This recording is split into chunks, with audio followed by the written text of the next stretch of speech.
नमस्कार मित्रों, देश में चुनाव का महापर्व चल रहा है। ऐसे में डेटा के अनुसार इलेक्टोरल बॉन्ड के जरिए बीजेपी को सबसे अधिक चंदा भी मिला है। डेटा के सामने आने के बाद विपक्ष इस मुद्दे को लेकर बीजेपी पर हमलावर है। दुनिया में सबसे समझ लीजिए कि सबसे बड़ी पूंजीपति पार्टी उभर के भाजपा आई है।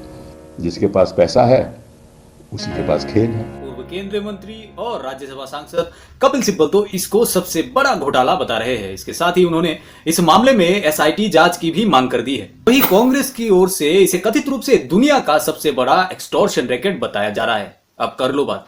दूसरी तरफ बीजेपी की तरफ से इसे चुनावी चंदे में पारदर्शिता की बड़ी पहल करार दिया जा रहा है। हालांकि सुप्रीम कोर्ट के फैसले के बाद अब इलेक्टोरल बॉन्ड पर रोक लग चुकी है। लोकसभा चुनाव 2024 से पहले सुप्रीम कोर्ट ने अपने एक बड़े फैसले में इलेक्टोरल बॉन्ड को अवैध और असंवैधानिक बताकर रोक लगा दी है।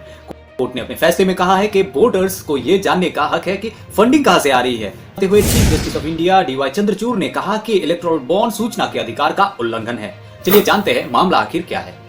इलेक्टोरल बॉन्ड सिंपल तरीके से बोले तो राजनीतिक दलों को चंदा देने का एक वित्तीय जरिया है। लेकिन ऐसा लगता है कि चुनावी बॉन्ड के माध्यम से राजनीतिक दलों को सबसे बड़े योगदानकर्ताओं में से कुछ ने अपनी कमाई का एक बड़ा हिस्सा ही दे दिया है, जिसमें सबसे बड़ा योगदानकर्ता future gaming and hotel services private limited है, जिसने 12 अप्रैल 2019 और 24 जनवरी 2024 के बीच कुल 1368 करोड़ रुपए बॉन्ड में खर्च कर दिए हैं। यही नहीं मित्रों, और आगे भी ये लिस्ट बहुत लंबी आ रही है।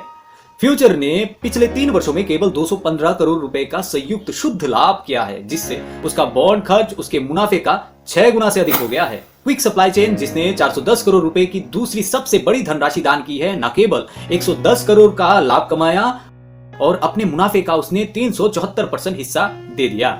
हालांकि फ्यूचर अपने खजाने से ज्यादा खर्च करने वाली एकमात्र कंपनी नहीं है। आईएफबी एग्रो इंडस्ट्रीज और हल्दिया एनर्जी उन कंपनियों में शामिल है जिन्होंने 50 करोड़ से अधिक का दान दिया, जबकि मुनाफा उस राशि से केवल 2 गुना था। कुछ कंपनियां तो ऐसे भी है जो पिछले 4 वर्षों से घाटे में चलने के बावजूद बॉन्ड खरीदे, जैसे भारतीय एयरटेल और नवयुग इंजीनियरिंग, जिन्होंने क्रमशः 198 करोड़ और 55 करोड़ का योगदान दिया।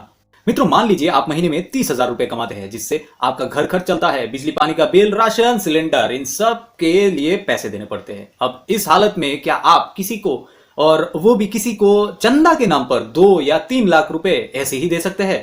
3 जवाब हो सकते हैं। अगर आपको किसी बात का डर है कि पैसे नहीं दिए तो मुश्किल हो जाएगी, परेशान किया जाएगा, समझ लीजिए जैसे अंग्रेजों को लगान देना पड़ता था वैसे ही, या फिर आप किसी से बेइंतहा प्यार करते हैं और उसे जरूरत है तो आप कैसे भी करके कर्जा उधार कुछ भी करके अपनी कमाई से 2 गुना 3 गुना पैसा दे देंगे। लेकिन तीसरा जवाब है कि ना बाबा, बिल्कुल नहीं दे सकता, मेरे बस का नहीं है, क्योंकि ये मेरे गाढ़े मेहनत की कमाई है। अब सवाल है कि इन चंदों से आपका और मेरा, मतलब हमारा, क्या लेना देना है। चलिए एक उदाहरण से आपको समझाते हैं। मान लीजिए एक मिडिल क्लास परिवार है जिसकी मंथली इनकम 40,000 रुपए है और परिवार की कमाई के करीब 20% हिस्सा दवा और इलाज में खर्च होता है।